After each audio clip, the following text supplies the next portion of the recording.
rozan la ciencia ficción. Y a menudo se siente como magia, la verdad. Cosas como ChatGPT, que genera texto súper coherente, o esos modelos creando imágenes, impresionantes a partir de una frase. Justamente, hoy queremos levantar un poco el velo de esa magia. Nos vamos a basar en algunas ideas del libro Cómo funciona la inteligencia artificial, de Ronald T. Knussel, que intenta explicar los conceptos claves sin perdernos en matemáticas complejas. Así es. La idea es ofrecer una perspectiva clara, entender los fundamentos, cómo hemos llegado hasta aquí, ¿no? Y qué suponen estos desarrollos que están cambiando, tantas cosas. Veremos que los principios, aunque los resultados sean espectaculares, son más accesibles de lo que parece. Perfecto. Nuestra misión entonces es destilar las ideas centrales de este material, entender un poco el recorrido y qué significa todo esto. Cuadernos de conversaciones. Cuadernos de conversaciones. Cuadernos de conversaciones. Cuadernos de conversaciones te trae ideas bien contadas, fiables y mezcla el rigor humano con la tecnología IA para despertar tu curiosidad. A ver, empecemos por poner un poco de orden en la terminología, que a veces confunde. IA, ML, DL. ¿Qué es qué exactamente? Fundamental aclarar eso, sí. Inteligencia artificial, la IA, es como el paraguas grande, ¿no? La idea general de máquinas haciendo tareas que, requerirían inteligencia humana. Nació ya hace tiempo, en los años 50, con gente como John McCarthy. Vale, el concepto amplio. Eso es. Dentro de la IA tenemos el aprendizaje automático, el Machine Learning o ML. Que no es programar reglas directamente, sino que la máquina aprenda sola, de ejemplos. Precisamente. El ML construye modelos a partir de datos. Tú le das un montón de ejemplos, lo entrenas y el sistema aprende a hacer predicciones o tomar decisiones sobre datos nuevos, que no ha visto antes. ¿Entendido? Y dentro del ML está el aprendizaje profundo, el Deep Learning o DL. La tecnología que está detrás de muchos de los titulares de ahora. Efectivamente. El DL usa redes neuronales artificiales con muchísimas capas, por eso lo de profundo, para hacer ese aprendizaje. Es un subcampo del ML que a su vez es un subcampo de la IA. O sea, la jerarquía es IA, dentro ML y dentro DL. Vale, aclarado. IA, ML, DL. Y el libro dice que históricamente la IA no siempre fue por este camino, de las redes neuronales, del conexionismo. Había otro enfoque, ¿no? Correcto.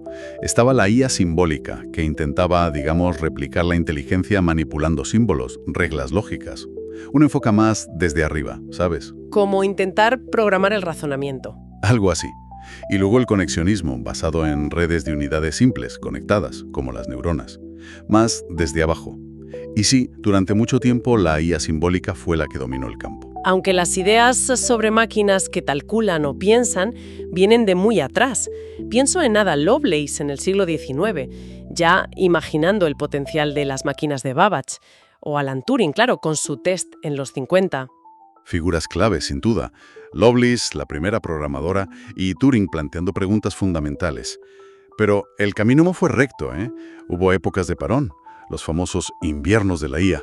¿Y eso por qué? ¿Se prometía demasiado? En gran medida sí. Hubo momentos de mucha expectación, como con el perceptrón de Rosenblatt en los 50s, un precursor de las redes neuronales. Pero luego las limitaciones técnicas y quizás un exceso de optimismo, pues llevaron a recortes de financiación, pérdida de interés. Y volvió a pasar después, ¿no? Sí, en los 80 también hubo otro parón con la caída de los sistemas expertos de la IA simbólica. Entonces, ¿por qué este verano que vivimos ahora, qué ha cambiado para que el Deep Learning y las redes neuronales hayan despegado así? Pues fue una confluencia de factores, una especie de tormenta perfecta que se fue gestando durante años. 3 pilares clave, diría yo. Primero, la velocidad, la capacidad de cálculo. ¿Los ordenadores más rápidos? Mucho más rápidos. Las CPUs mejoraron, pero sobre todo las GPUs, las tarjetas gráficas, que se diseñaron para videojuegos, pero resulta que eran perfectas para los cálculos masivos y en paralelo que necesitan las redes neuronales. Claro, hacer miles de operaciones pequeñas a la vez, ideal. Segundo pilar, algoritmos más listos. Se refinaron técnicas clave para entrenar bien esas redes tan grandes, como la retropropagación, y surgieron mejoras en las propias redes, funciones de activación más eficientes como la ReLU, que es casi como un interruptor de on-off, y mejores formas de inicializar el entrenamiento. Vale, velocidad y mejores recetas. ¿Y el tercer pilar, me imagino? Los datos. La explosión del Big Data. Internet, redes sociales, sensores por todas partes. Generamos cantidades brutales de datos digitales. Y esos datos son el combustible, ¿sabes? El alimento esencial para entrenar estos modelos de aprendizaje profundo. Que antes no había tantos. Antes escaseaban o no eran accesibles, ahora casi nos ahogamos en ellos. Así que esa combinación, potencia de cálculo bestial, algoritmos afinados y datos masivos, eso hizo posible la revolución del Deep Learning a partir de, más o menos, 2012. O sea que la clave de este resurgir fue esa convergencia, potencia, técnicas y sobre todo un mogollón de datos para aprender. Exactamente. No fue un único invento mágico de repente, sino la maduración conjunta de esos tres elementos. Fue progresivo. Antes de meternos a fondo con las redes profundas, el libro propone mirar un poco los modelos de Machine Learning más clásicos. Ayuda a poner las cosas en perspectiva. Sí, son como los fundamentos. Está bien tenerlos presentes. Tenemos, por ejemplo, los vecinos más cercanos, o KNN. La idea es súper simple, la verdad. A ver. Para clasificar algo nuevo, miras a sus vecinos más próximos en los datos que ya conoces, los de entrenamiento, y le pones la etiqueta que más se repita entre ellos. El modelo son los propios datos. Sencillo, sí, aunque me imagino que puede ser lento si tienes millones de vecinos que mirar cada vez, ¿no? Puede serlo, sí. Es una de sus pegas. Luego están los árboles de decisión. Estos funcionan como un diagrama de flujo, como el juego de las 20 preguntas, ¿sabes? Ajá. Haces preguntas de sí-no sobre las características del dato, es mayor que 5, es de color rojo, y vas bajando por las ramas hasta llegar a una hoja que te da la clasificación. Son fáciles de entender, puedes seguir el razonamiento. Pero quizá un solo árbol se puede equivocar fácilmente, ¿no? Si una pregunta no es la ideal. Por eso mismo surgieron los bosques aleatorios, los random forests. Son como un comité de expertos, un montón de árboles de decisión distintos trabajando juntos. Muchos árboles. Sí, se entrenan con variaciones de los datos y de las características que miran, y luego promedian sus predicciones. Suelen ser mucho más precisos que un árbol solo, aunque claro, pierdes esa facilidad de interpretación. Ya no es un caminito claro. Entiendo. Más potencia, pero menos transparencia. Y también menciona las máquinas de vectores soporte, las SVMs. ¿Estas cómo van? Las SVMs buscan encontrar la mejor frontera posible para separar las distintas clases de datos. Imagina que tienes puntos rojos y azules, pues buscan la línea que los separe dejando el mayor margen posible entre la línea y los puntos más cercanos de cada color. ¿Cómo trazar la línea más segura? Algo así. Y tienen un truco matemático, el kernel trick, para poder separar datos incluso cuando no se pueden separar con una línea recta simple, transformándolos a un espacio donde sí se pueda. El libro los prueba con un ejemplo curioso, clasificar huellas de dinosaurio. Y parece que funcionan bastante bien, ¿no? A veces casi como los expertos humanos. Cierto. Demuestran que son herramientas útiles, potentes para ciertos problemas. Pero el punto crucial que señala el libro es su limitación principal. Tratan los datos de entrada como un saco de números, sin entender la estructura interna. ¿A qué te refieres con estructura? Pues, por ejemplo, en una imagen, no saben que un píxel está al lado de otro y que juntos forman un borde o una textura. Simplemente ven una lista larga de valores de píxeles. Ah, vale. Ahí está la clave. Estos modelos clásicos son listos para encontrar patrones numéricos, pero les falta esa comprensión de la estructura, que es fundamental para cosas como la visión por computador, ¿no? Precisamente. Por eso el libro argumenta que no son IA en el sentido conexionista puro, ni simbólico, sino más bien técnicas muy sofisticadas de lo que podríamos llamar ajuste de curvas o de optimización. Y esto nos lleva directos a las redes neuronales. Las estrellas del Deep Learning, inspiradas muy por encima en el cerebro, ¿no? La unidad básica es la neurona artificial, o nodo. ¿Cómo funciona una de estas? Pues un nodo recibe varias entradas numéricas. Cada una de esas entradas viene con un peso asociado, que es como la importancia que le da la neurona a esa conexión en particular. Vale. El nodo suma todas esas entradas multiplicadas por sus pesos, le añade un pequeño ajuste que se llama sesgo y el resultado final lo pasa por una función de activación. Como la ReLU que comentaste antes, que actúa como un filtro. Si la suma es negativa, da 0, si es positiva, deja pasar el valor tal cual. Exacto. Una función muy simple, pero que funciona sorprendentemente bien. Y estas neuronas no van solas, se organizan en capas. Una capa de entrada que recibe los datos brutos, una o varias capas ocultas donde ocurre el procesamiento grueso y una capa de salida que da el resultado final, la predicción. ¿Y cómo aprenden? ¿Cómo saben qué pesos ponerle a cada conexión para que la red acierte? Ahí está la magia del entrenamiento. El aprendizaje es, básicamente, ajustar todos esos pesos y sesgos. Se hace intentando minimizar el error que comete la red al hacer sus predicciones. Minimizar el error. Sí, el algoritmo principal para esto es el descenso de gradiente. Imagina que el error es como un paisaje con montañas y valles, y tú quieres encontrar el punto más bajo, el valle más profundo, que representa el error mínimo. Vale. Pues el algoritmo calcula la pendiente en el punto donde estás, eso es el gradiente, y da pequeños pasitos en la dirección que baja más rápido, hacia el valle. ¿Y cómo sabe cada conexión, cada peso, cuánto ha contribuido al error final para saber si tiene que subir o bajar? Para eso está la retropropagación, o backpropagation. Es un método matemático muy ingenioso para calcular, digamos, la culpa o la responsabilidad de cada peso en el error total, yendo hacia atrás desde la capa de salida hasta la de entrada. O sea que se propaga el error hacia atrás para ajustar los pesos. Exacto. Así, el descenso de gradiente sabe qué tornillos tiene que apretar o aflojar y cuánto, para ir reduciendo el error general de la red. Es interesante que el libro diga que se inicializan al azar. O sea, partimos de una red que no sabe absolutamente nada y poco a poco, a base de ver ejemplos y ajustar esas conexiones, va aprendiendo. Correcto. Empiezas con pesos aleatorios. La red al principio es tontísima.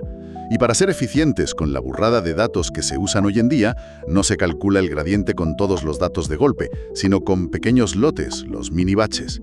Eso se llama descenso de gradiente estocástico, SGD.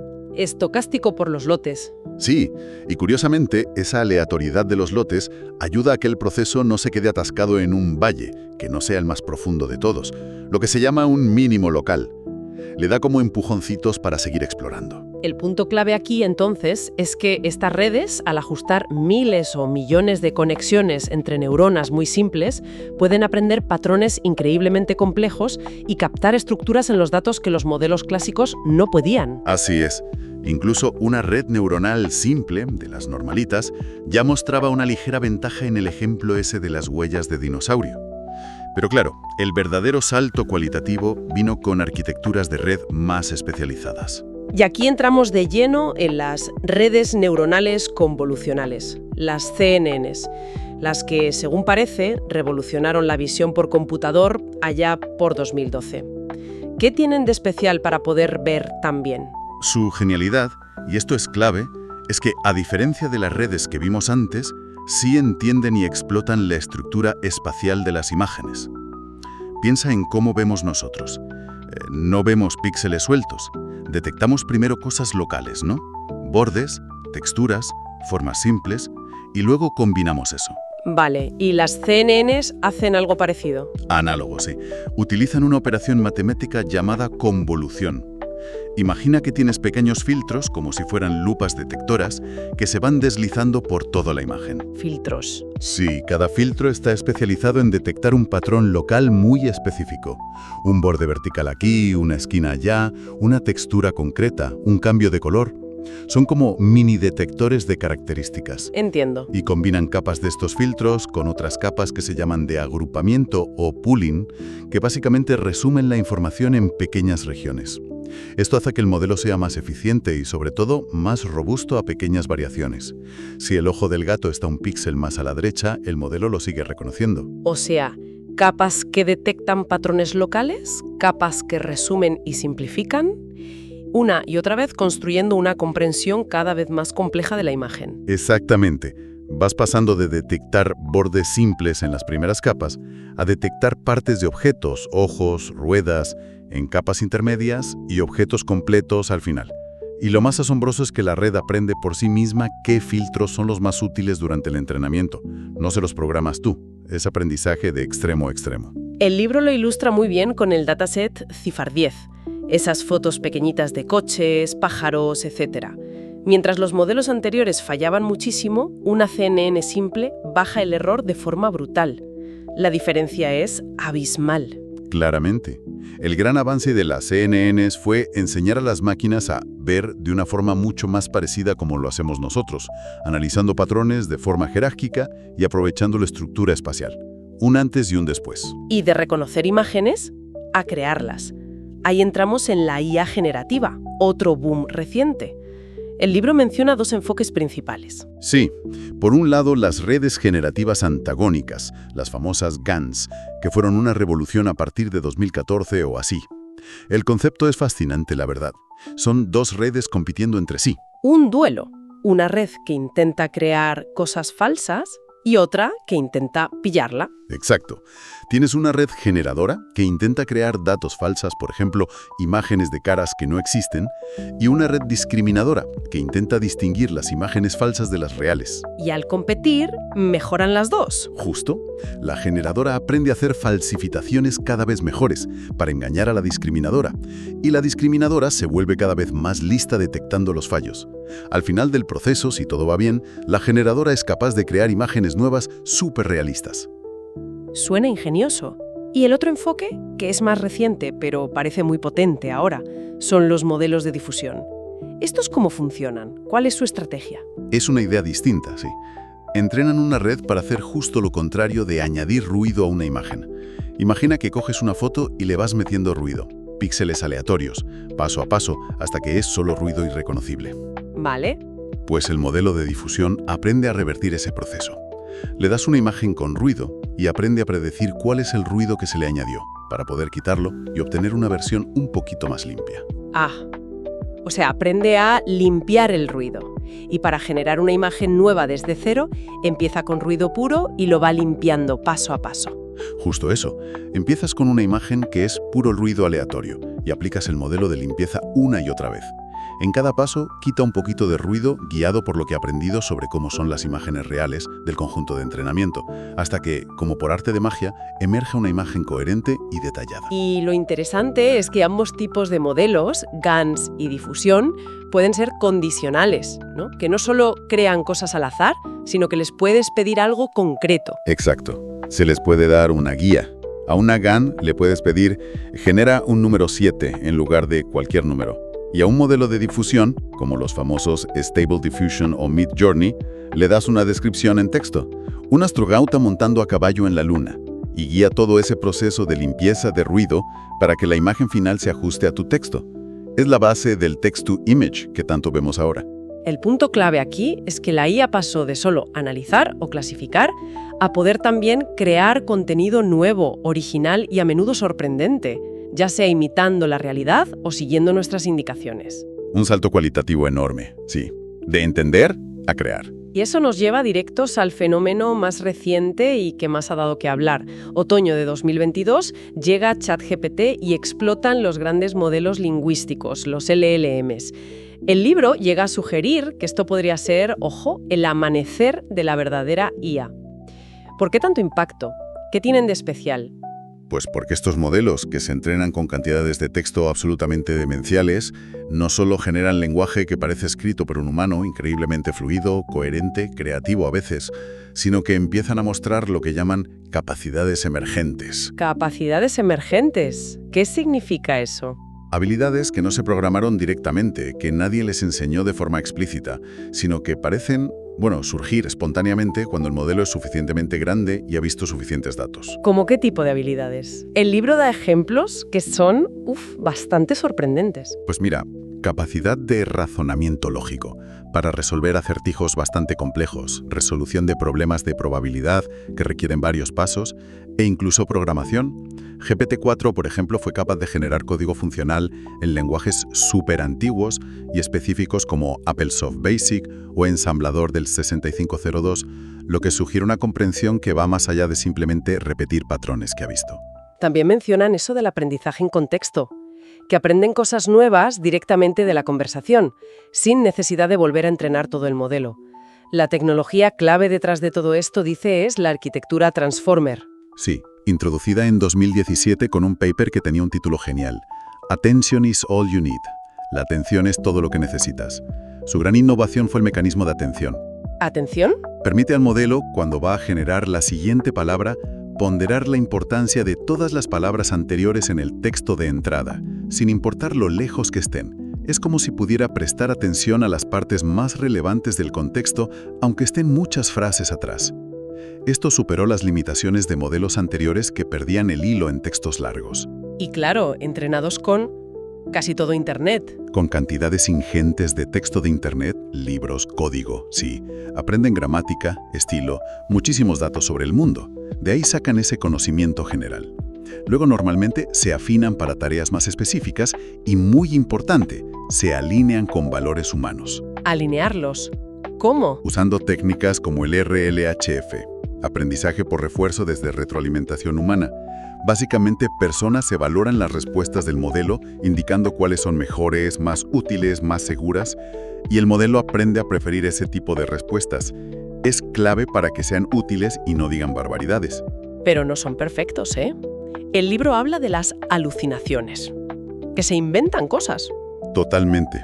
Es uno de sus grandes problemas. A veces inventan hechos, datos, referencias, y lo hacen con una seguridad pasmosa. Es vital ser conscientes de esto, no fiarse ciegamente y siempre verificar la información importante que nos dan. Y la forma en que les preguntamos, el prompting, también es crucial, ¿no? Influye mucho en la respuesta. Muchísimo. Hay toda una ingeniería de cómo preguntar para obtener los mejores resultados. Y también les falta, dice el libro, sentido común profundo, esa comprensión intuitiva del mundo físico, de las relaciones causa-efecto que nosotros tenemos por vivir en él. Los ejemplos del libro son buenísimos. El de la bicicleta que no puede andar sobre clavos, aunque el modelo no lo pille, o el de por qué no tiendes la ropa dentro de una jarra, son cosas obvias para nosotros. Claro, porque aprenden de patrones estadísticos en el texto, no de interactuar con el mundo real, de experimentar la física. Esa es una diferencia fundamental, al menos por ahora. Las implicaciones de todo esto son enormes. Ayuda en programación, tutores personalizados para educación, análisis de historiales médicos, asistencia en investigación científica, de ahí. Lo más inmediato y tangible es su utilidad práctica en muchísimos campos y, por supuesto, la necesidad crítica de un desarrollo responsable y alineado con nuestros valores. Lo fundamental, y creo que es el mensaje central que deja el libro, es que por muy sorprendentes y casi mágicos que parezcan estos LLMs, en el fondo siguen siendo redes neuronales, ahora con arquitectura Transformer, entrenadas con una cantidad brutal de datos mediante algoritmos de optimización. No es magia venida de otro planeta. Exacto. Son sistemas de ingeniería muy complejos, sí, pero construidos sobre principios matemáticos y computacionales que podemos entender, aunque sus comportamientos a gran escala todavía nos desafíen y requieran mucha más investigación, claro. Bueno, pues hemos recorrido un camino interesante, ¿eh? Desde aclarar qué era IA, ML, IDL, pasando por esos modelos más clásicos, las redes neuronales básicas, el gran salto a la visión con las CNNs, la creatividad de la IA generativa con GANs y difusión, hasta estos potentísimos LLMs que tenemos ahora. Y hemos visto que aunque la complejidad y las capacidades aumentan exponencialmente, los ladrillos básicos, la neurona artificial simplificada, los datos como combustible, los algoritmos de ajuste buscando minimizar errores, siguen siendo la base de todo. Son matemáticas y computación llevadas a una escala sin precedentes. El libro cierra con una analogía que me pareció muy potente. Compara la IA con el fuego para nuestros ancestros. Al principio debió parecerles algo mágico, inexplicable y aterrador, seguramente. Una fuerza poderosa y desconocida, sin duda, capaz de destruir, pero también de dar calor y luz. Pero con el tiempo lo observaron, lo fueron comprendiendo, aprendieron a contenerlo, a controlarlo y finalmente a ponerlo a trabajar para ellos. Lo domesticaron y lo usaron para transformar radicalmente su mundo. Implica que nuestro desafío actual con la IA es parecido. Requiere comprensión profunda, respeto por sus capacidades y sus riesgos, y un esfuerzo consciente y colectivo para guiar su desarrollo de forma responsable y beneficiosa. Quizás esa sea nuestra tarea ahora, ¿no? Especialmente con estos modelos cada vez más capaces. Entenderla bien, guiarla éticamente y aprovechar su enorme potencial para el bien común. Esperamos que esta exploración, basada en el material de CNEUSL, haya sido útil y, sobre todo, que despierte más curiosidad. Y deja una pregunta abierta muy interesante, ¿sabes? conectando esas capacidades emergentes que vemos en los LLMs con esa falta de sentido común físico que comentábamos. Si estos modelos siguen escalando, si siguen absorbiendo patrones cada vez más complejos del lenguaje y del conocimiento humano abstracto, podría llegar a surgir algo que funcione como si fuera sentido común, aunque sea derivado puramente de la estadística a una escala masiva. O, por el contrario, la interacción real y física con el mundo siempre marcará una diferencia fundamental, algo que el texto por sí solo nunca podrá replicar del todo. Ahí está la cuestión. ¿Es el sentido común algo que se puede inferir de los datos correctos o necesita sí o sí experiencia vivida? Una buena pregunta para seguir dándole vueltas. El viaje de la IA, desde luego, no ha hecho más que empezar. Hay mucho por descubrir todavía.